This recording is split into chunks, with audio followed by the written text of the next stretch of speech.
꽃나무는 심어놓고는 1933년 신동아지에 발표한 단편 소설인데요. 어두운 현실을 서정적인 문체로 이렇게 그려낼 수 있는지 감탄이 절로 나오는 선생의 대표작입니다. 1930년대 일제하에 고통받고 있는 농민의 모습을 반어적 제목으로 묘사하고 있는 꽃나무는 심어놓고, 또 하나의 명작을 청취하시기 바랍니다. 시작하겠습니다.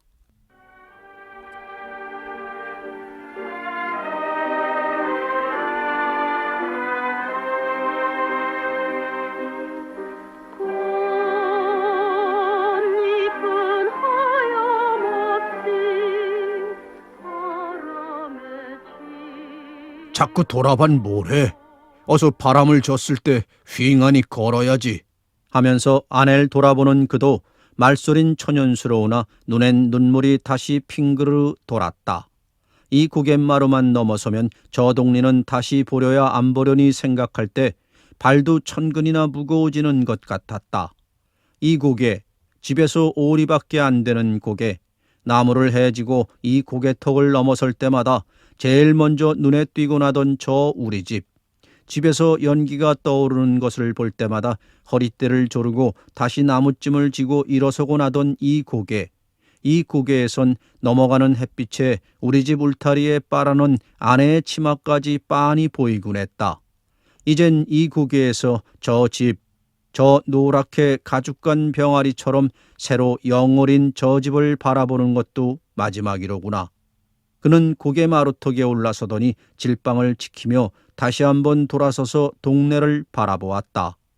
아무데를 가도 저런 동네는 없을 것이다. 읍을 갔다 와도 성황당 턱만 내려서면 바람 한 점 없이 아늑하고 빨래하기 좋고 먹어도 좋은 앞 개울물이며 날이 추우면 뒷산에 올라 솔잎만 긁어도 며칠씩은 염려 없이 떼더니 이젠 모두 남의 동네 이야기로구나. 어서 갑시다 하면서 이번엔 뒤에 떨어졌던 아내가 눈물 콧물을 풀어던지며 앞을 섰다. 그들은 고개를 넘어서선 보잘것없이 달아났다.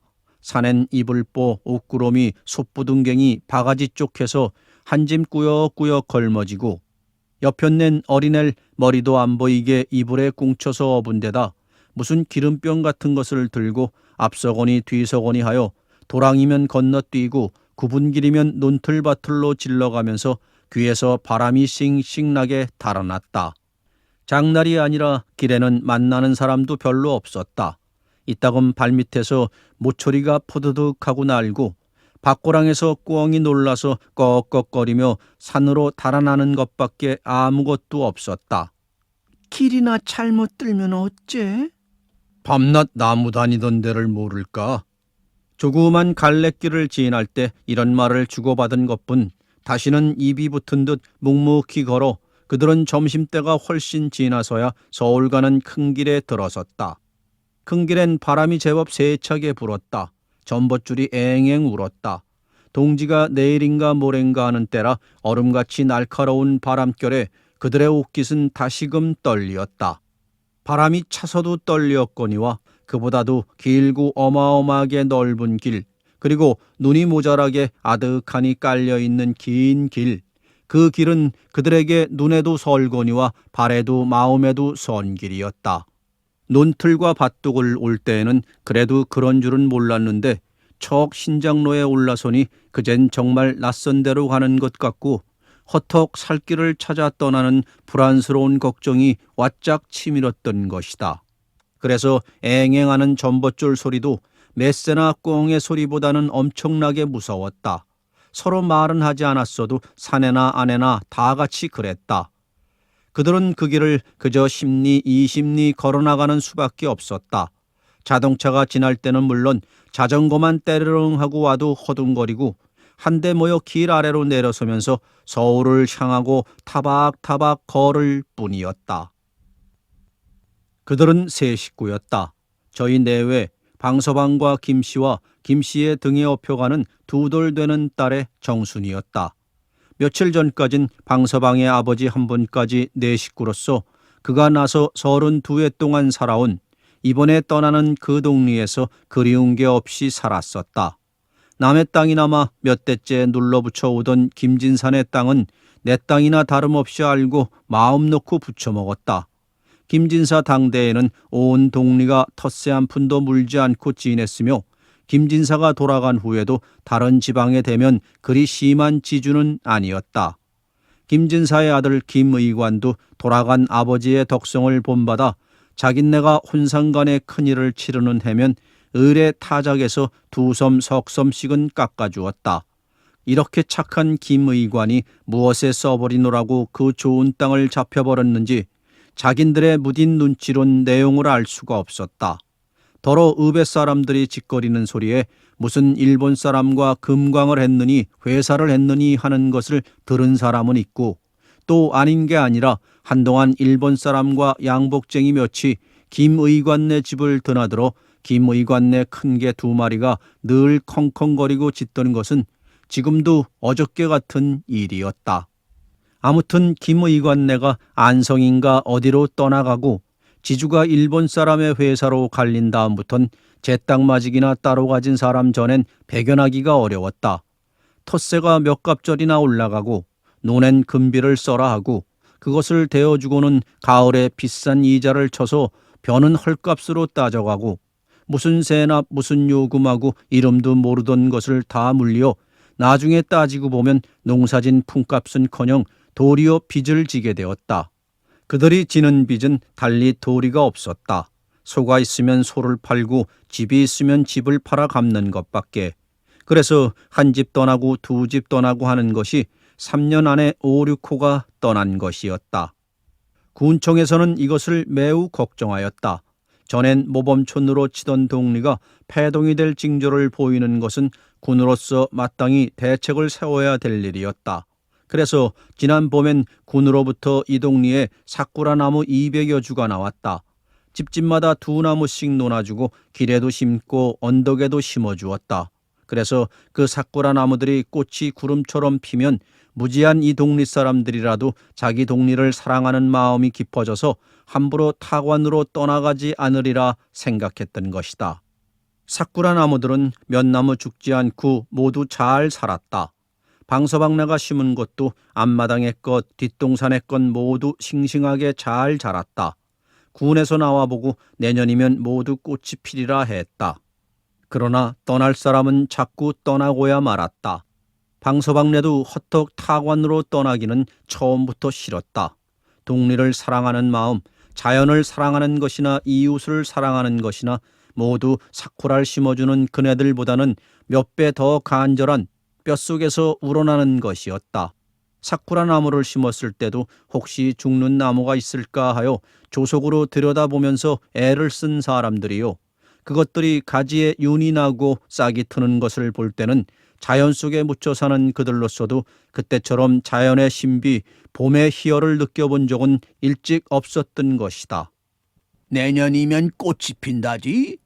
글쎄 꽃이 어떤지 몰라. 아무튼 이놈의 꽃이 볼만은 하다는데 글쎄 그렇대. 그러나 떠날 사람은 자꾸 떠나고야 말았다. 올겨울에 들어서도 방서방네가 2집째다. 그들은 사흘 만에야 부르툰 다리를 절룩거리며 희끗희끗 나부끼는 눈발 속으로 저녁 연기에 쌓인 서울을 바라보았다. 그들은 날이 아주 어두워서야 서울 문 안에 들어섰다. 서울엔 그들을 반가이 맞아주는 사람이 없지도 않았다. 어디서 오십니까? 어디로 가시는 길입니까? 우리 여관으로 가십시다. 그러나 돈이 있나요 어디? 하면 그 친절하던 사람들은 벌에 쏘인 것처럼 달아나곤 했다. 돈이 아주 없지는 않았다. 집을 팔아 빚을 갚고 남은 것이 몇 원은 되었다. 그러나 그 돈이 편안히 여관에 들어 밥을 사 먹을 돈은 아니었다. 고달픈 다리를 끌고 교통순사들에게 핀잔을 맞으며 정처 없이 거리에서 거리로 헤매던 그들은 밤이 훨씬 늦어서야 한 곳에 짐을 벗어놓았다. 아무리 찾아다니어도 그들을 위해서 눈발을 가려주는 데는 무슨 다리인지 이름은 몰라도 이 다리 밑밖에는 없었다. 그년을 젖을 좀 물리구려. 그까지 빈 젖을 물려선 뭐라오. 아이가 하우니까 지나던 사람들이 다리 아래를 기웃거려 보기 때문이었다. 그들은 어둠 속에서 짐을 끌고 굳은 범벅과 삶은 달걀을 물도 없이 먹었다. 그리고 그 저리고 쑤시는 다리 오금을 한번 펴볼 때도 없이 앉아서 정 못 견디겠으면 일어서서 어정거리며 긴 밤을 밝히었다.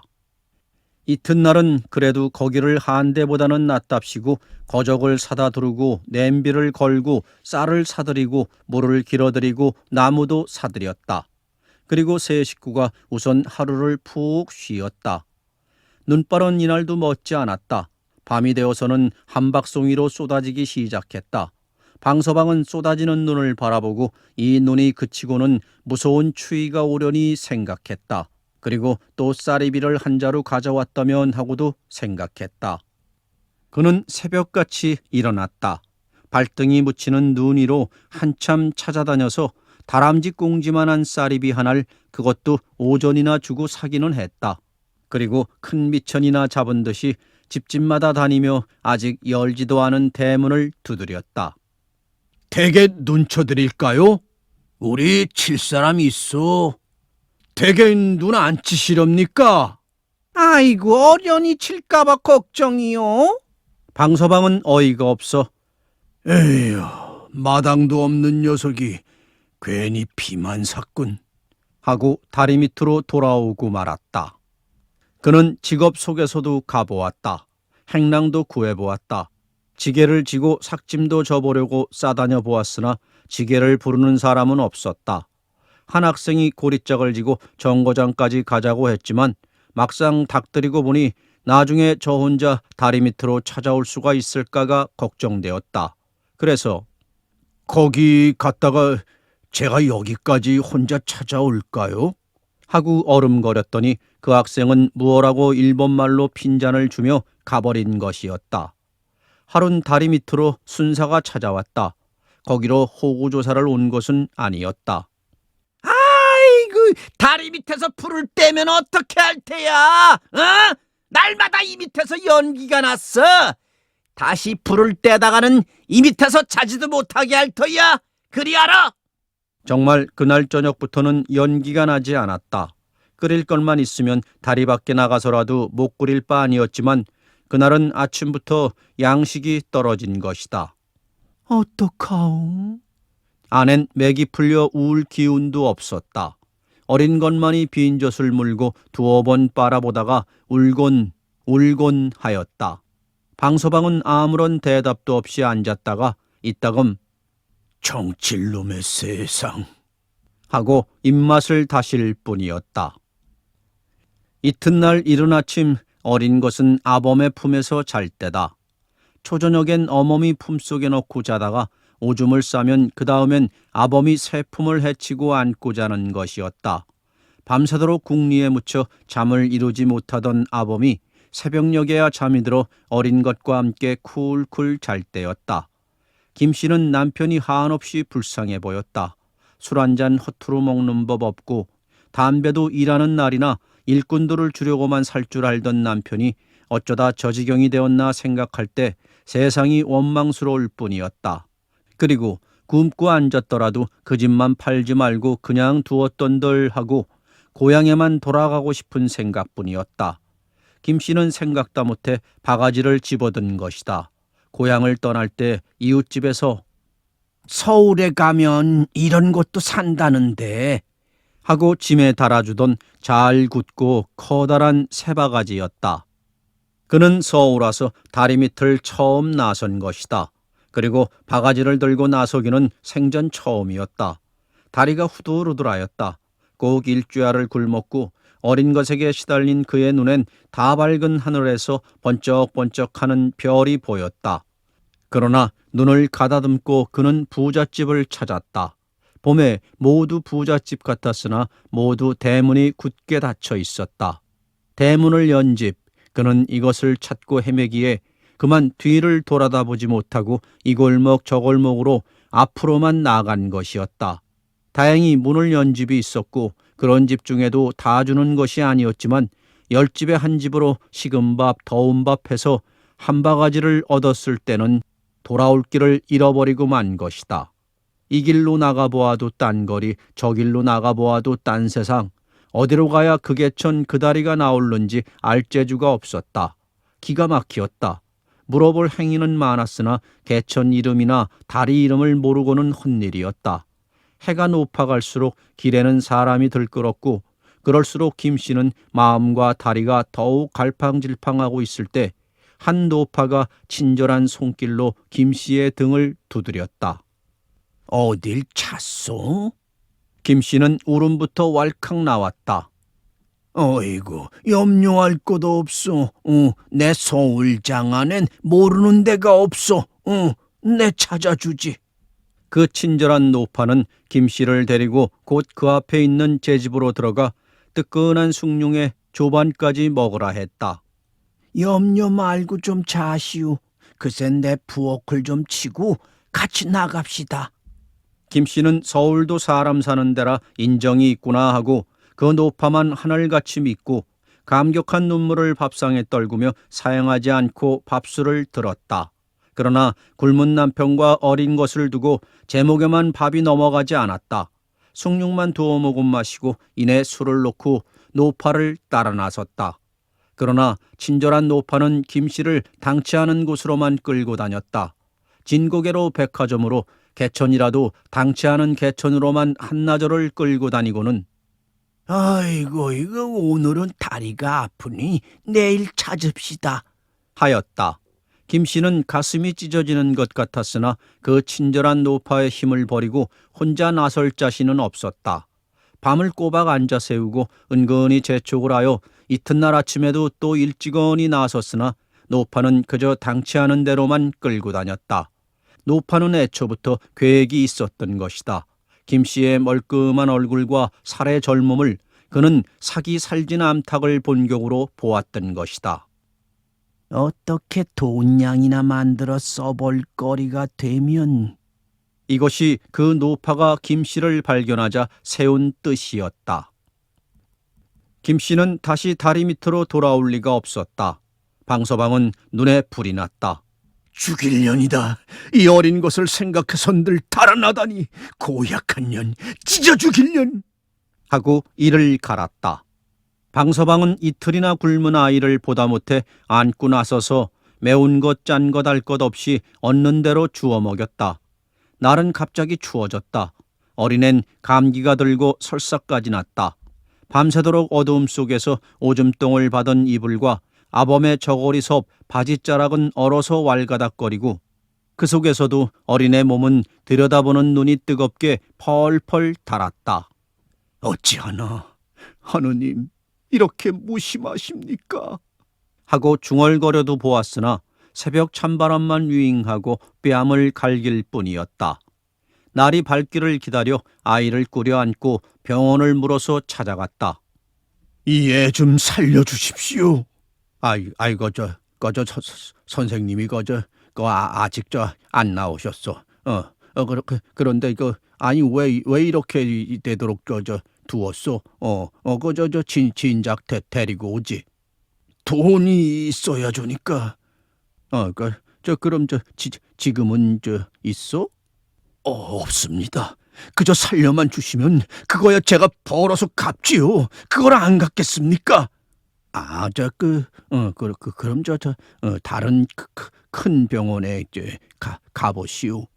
방서방은 이렇게 병원집 문간으로만 한나절을 돌아다니다가 그냥 다리 밑으로 돌아오고 말았다. 방서방은 또 배가 고팠다.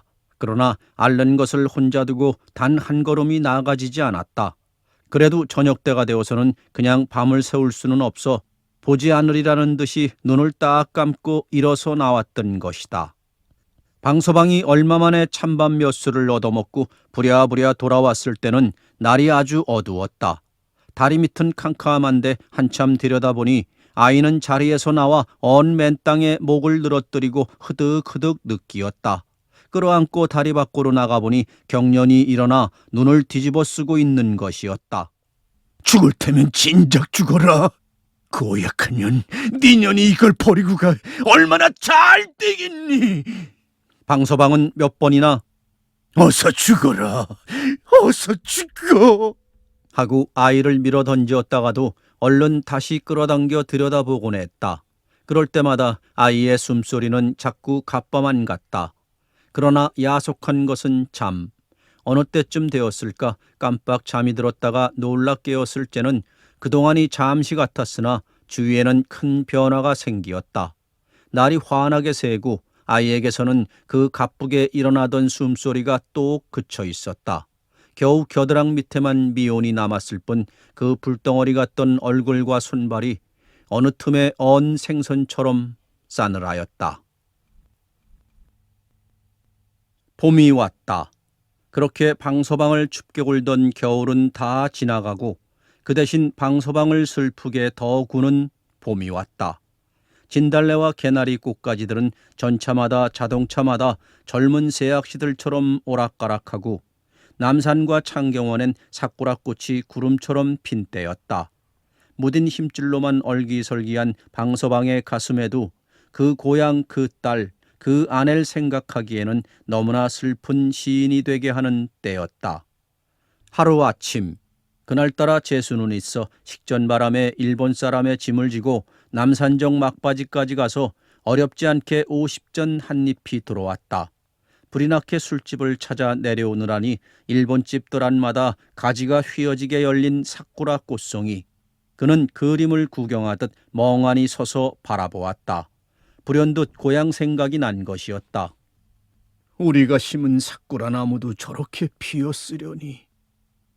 동네가 온통 꽃투성이려니. 그때 마침 일본 여자 하나가 꽃그늘에서 거닐다가 방서방과 눈이 마주쳤다. 방서방은 무슨 죄나 지은 듯이 움찔하고 돌아섰다. 꽃결같이 빛나는 그 젊은 여자의 얼굴. 방서방은 찌르르 하고 가슴을 진동시키는 무엇을 느끼며 내려왔다. 우선 단골집으로 가서 얼건한 술국에 곱빼기로 2잔 들이켰다. 그리고 늑스구레한 주모와 몇 마디 농담까지 주거니 받거니 하다 나서니 세상은 슬프다면 온통 슬픈 것도 같고 즐겁다면 온통 즐거운 것 같기도 했다. 그러나 술만 깨면 역시 세상은 견딜 수 없이 슬픈 세상이었다. 정칠놈의 세상 같으니. 하고 아무데나 주저앉아 다리를 뻗고 울고 싶었다.